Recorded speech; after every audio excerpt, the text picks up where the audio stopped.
warahmatullahi wabarakatuh. Pada kesempatan kali ini, saya akan mempresentasikan hasil resume saya mengenai jurnal nasional dan jurnal internasional pada bidang audit. Resume jurnal ini dilakukan untuk memenuhi tugas mata kuliah seminar akuntansi. Sebelumnya, perkenalkan, nama saya Siti Aisyah. Saya dari jurusan akuntansi, program studi akuntansi keuangan publik, kelas AKP 8B, Politeknik Negeri Medan. Baiklah, langsung saja kita masuk pada resume jurnal yang pertama, yaitu jurnal nasional. Jurnal ini dengan judul Pengaruh Karakteristik Perusahaan Terhadap Lamanya Waktu Penyelesaian Audit atau Audit Delay pada perusahaan manufaktur yang terdaftar di Bursa Efek Indonesia. Jurnal ini ditulis oleh Ellen Puspitasari dan Anggraini Nurmalasari pada tahun 2012. Jurnal ini dipublish oleh Jurnal Akuntansi dan Auditing yang terindeks Sinta 3. Latar belakang dari penulisan jurnal ini yaitu di mana penulis menyatakan bahwasanya nilai dari ketepatan waktu pelaporan keuangan merupakan faktor penting bagi kemanfaatan laporan keuangan tersebut. Apabila suatu perusahaan menyajikan laporan keuangan dengan tepat waktu dan dengan namanya penyelesaian audit dianggap sebagai tolak ukur perusahaan telah memenuhi persyaratan utama untuk meningkatkan kualitas perusahaan. Nah, pada tahun 2003, pasar modal menemukan kasus pelanggaran yang dilakukan oleh PT Bank Lipo Tbk, di mana terdapat penerbitan laporan keuangan ganda, sehingga informasi yang terkandung dalam laporan tersebut menjadi tidak akurat dan menimbulkan reaksi negatif bagi calon investor, kreditor, dan para pengguna keuangan lainnya, karena mereka menganggap pelanggaran tersebut sebagai sinyal buruk dari perusahaan. Sehingga berdasarkan keputusan nomor Cap 36/PM/2003 oleh Ketua Bapepam mengenai kewajiban penyampaian laporan keuangan secara berkala yang dimulai berlaku untuk laporan keuangan berakhir pada 31 Desember 2003.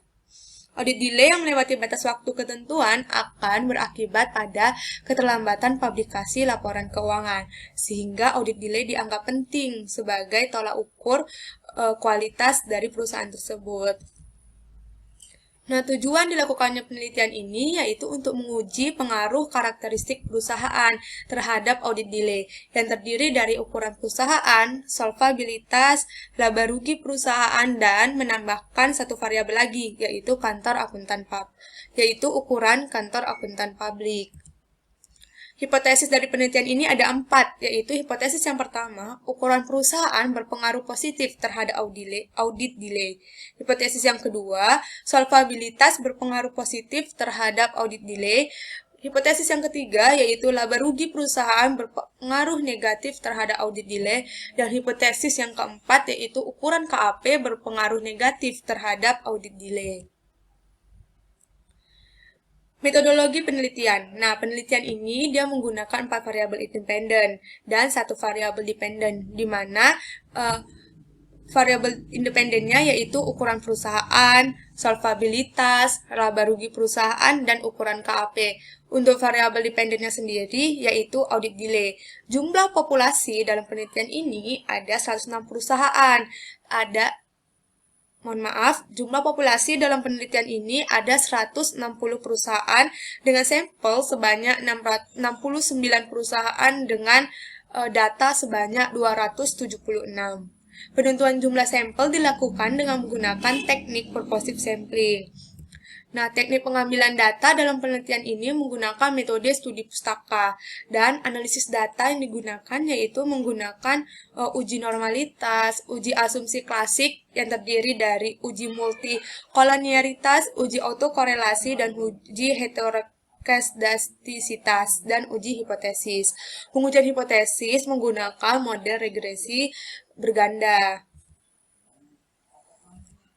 Hasil dari penelitian ini yaitu besar uji normalitas diperoleh sebesar 1,158 dan signifikansinya pada 0,137. Maka H0 itu Maka hipotesis pertama diterima yang menyebutkan data residual berdistribusi normal dan selanjutnya data dapat digunakan untuk perhitungan analisis regresi.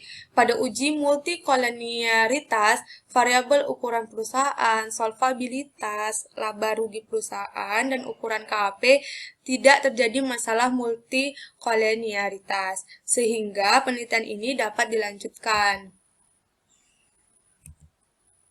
Hasil uji statistik menunjukkan bahwa seluruh variabel bebas, yaitu ukuran perusahaan, solvabilitas, laba rugi perusahaan, dan ukuran KAP berpengaruh secara signifikan terhadap audit delay. Hasil pengujian secara simultan terhadap audit delay menunjukkan variabel ukuran perusahaan, solvabilitas, laba rugi perusahaan, dan ukuran KAP berpengaruh signifikan terhadap audit delay. Dan pada uji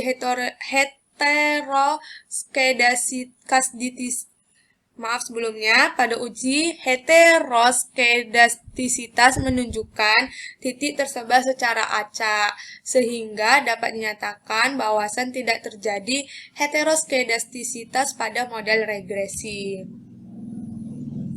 Kesimpulan dari penelitian ini yaitu di mana penelitian ini kan dilakukan dari tahun 2007 sampai tahun 2010 dengan jumlah sampelnya 69 perusahaan. Nah, rata-rata audit delay perusahaan yang sampel yang digunakan ini yaitu selama 72,8551 hari. Hasil pengujian hipotesis 1 menunjukkan bahwa total aset mempunyai pengaruh positif dan signifikan terhadap audit delay. Hasil pengujian hipotesis kedua menunjukkan bahwa solvabilitas mempunyai pengaruh yang positif dan signifikan terhadap audit delay. Hasil pengujian hipotesis ketiga menunjukkan bahwa laba rugi perusahaan mempunyai pengaruh yang negatif dan signifikan terhadap audit delay.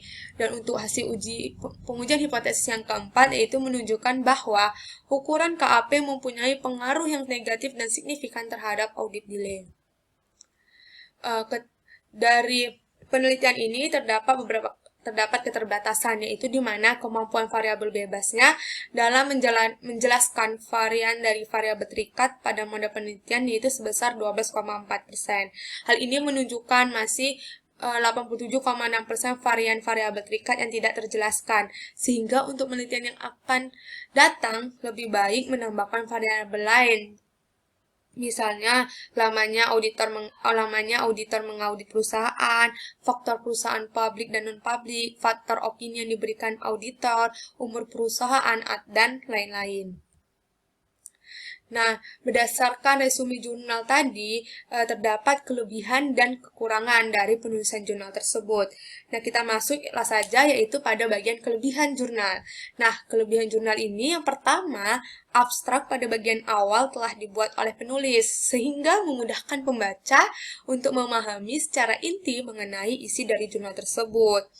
Yang kedua, pada latar belakang telah dijabarkan alasan mengapa penelitian penting untuk dilakukan.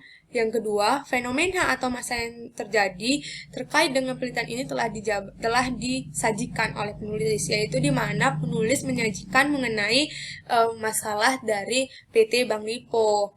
Nah, pada bagian literatur sudah baik, dan penulis sudah mengungkapkan dan menjelaskan mengenai variabel yang digunakan di dalam penelitian ini.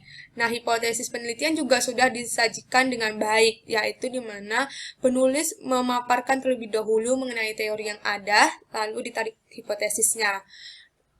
Kelebihan selanjutnya, pemaparan mengenai metodologi penelitian juga sudah disajikan dengan baik oleh penulis, sehingga pembaca mengetahui metode apa sih yang digunakan oleh penulis dalam mengolah data yang didapatkan. Dan terdapat kesimpulan yang jelas, di mana penulis memberikan juga saran untuk peneliti selanjutnya agar penelitiannya menjadi lebih baik lagi. Dan daftar pustakanya juga sudah ditulis dengan lengkap dan menggunakan banyak referensi dari jurnal-jurnal terdahulu. Nah, penulisan jurnal ini sebenarnya sudah dilakukan dengan sangat baik, tetapi ada kekurangannya, yaitu di mana penulis tidak menyajikan rumusan masalah. saran dari saya lebih baik penulis menambahkan rumusan masalah pada penulisan jurnal ini, karena kan rumusan masalah itu kan memiliki fungsi yang cukup penting sehingga pembaca akan mengetahui batasan-batasan masalah yang akan diteliti di dalam penelitian ini. Tetapi secara keseluruhan penulisan jurnal ini telah dilakukan dengan sangat baik dan rapi. Nah, langsung saja kita masuk pada jurnal yang kedua, yaitu jurnal internasional. Nah, jurnal internasional ini berjudul The Analysis of Factor Affecting Audit Delay on Manufacturing Company Listed in Indonesia Stock Exchange. Jurnal ini ditulis oleh Aisyah Fanadia Rudianto pada tahun 2007 yang dipublish oleh Jurnal Riset dan Aplikasi Akuntansi dan Manajemen yang terindeks Sinta 3. Latar belakang dari penulisan jurnal ini yaitu di mana penulis menyatakan laporan keuangan itu berfungsi sebagai alat pengukur untuk mengukur kinerja perusahaan, sehingga penting agar laporan keuangan diberikan secara akurat dan tepat waktu. Publikasi yang tepat waktu dapat membantu perusahaan terdaftar untuk menarik dan mempertahankan kepercayaan investor. BAPEPA mulai memperketat peraturannya dengan menerbitkan Keputusan Ketua Badan Pengawas Modal nomor 36/PM/2003 yang menyatakan bahwasannya laporan keuangan tahunan disertai dengan pendapat yang sesuai harus diserahkan kepada BAPEPAM selambat-lambatnya 90 hari setelah tanggal laporan keuangan tahunan. Nah, hal ini berarti manajer perusahaan harus menyediakan dengan cepat informasi untuk investor mengenai kondisi perusahaan. Selain itu, diharapkan pasar modal Indonesia dapat mengejar ketinggalan dengan pasar modal global saat ini. Nah, tujuan dari penelitian ini yaitu untuk menganalisis faktor-faktor yang mempengaruhi audit delay. Hipotesis penelitian ini ada 5, yaitu reputasi kantor audit berpengaruh negatif terhadap audit delay. Hipotesis kedua, profitabilitas berpengaruh negatif terhadap audit delay. Hipotesis ketiga, solvabilitas berpengaruh negatif terhadap audit delay. Hipotesis keempat, kompleksitas operasi perusahaan berpengaruh negatif terhadap audit delay. Dan hipotesis kelima, ukuran perusahaan berpengaruh negatif terhadap audit delay. Metodologi penelitian yang digunakan di dalam penelitian ini, di mana populasi yang digunakan merupakan perusahaan manufaktur yang terdaftar di Bursa Efek pada tahun 2014 dan 2015. Pengambilan sampelnya dilakukan dengan menggunakan purposive sampel dengan sampel yang digunakan 127 perusahaan untuk masing-masing tahun. Uji hipotesis dalam penelitian ini menggunakan analisis regresi linier berganda. Ada 4 asumsi yang dilakukan sebelum analisis regresi linier, yaitu uji normalitas, uji heteroskedastisitas, uji multikolinearitas, dan uji autokorelasi. Nah, berdasarkan uji-uji yang telah dilakukan, maka diperolehlah hasil penelitiannya, yaitu berdasarkan hasil analisis yang telah dilakukan, diperoleh bahwasanya reputasi kantor audit memperoleh nilai P lebih dari 0,5, yang berarti reputasi kantor audit tidak berpengaruh secara signifikan terhadap audit delay. Nah, untuk profitabilitas sendiri memperoleh nilai P kurang dari 0,5, sehingga profitabilitas memiliki nilai negatif dan berpengaruh signifikan terhadap audit delay. Sedangkan variabel solvabilitas memiliki nilai positif dan berpengaruh signifikan terhadap audit delay dengan nilai P kurang dari 0,05. Untuk variabel kompleksitas perusahaan operasi tidak memiliki pengaruh yang signifikan secara statistik terhadap audit delay, dan untuk variabel ukuran perusahaan memperoleh hasil tidak memiliki pengaruh yang signifikan terhadap audit delay.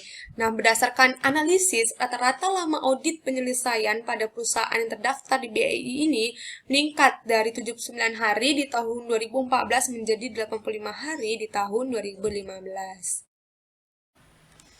Nah, kesimpulan dari jurnal internasional ini yaitu pengaruh audit delay dalam penelitian ini kecil. Disarankan untuk menambah lebih banyak variabel untuk menentukan faktor-faktor yang lebih pengaruh pada audit delay, yaitu seperti menambahkan variabel peralihan audit, usia perusahaan, manajemen tata kelola perusahaan, dan lain-lain.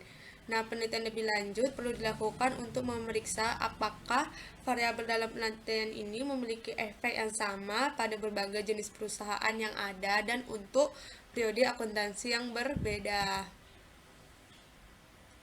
Nah, jurnal ini juga memiliki beberapa kelebihan dan kekurangan, yaitu kita masuk yang pertama dulu, yaitu kelebihan jurnal. Kelebihan dari jurnal ini, yang pertama, abstrak pada bagian awal telah dibuat oleh penulis, sehingga memudahkan pembaca untuk mengetahui secara ringkas mengenai inti dari penelitian ini. Kelebihan yang kedua yaitu pada bagian literatur sudah sangat baik, di mana penulis memberikan pengertian dari setiap variabel dari para ahli dan penelitian terdahulu.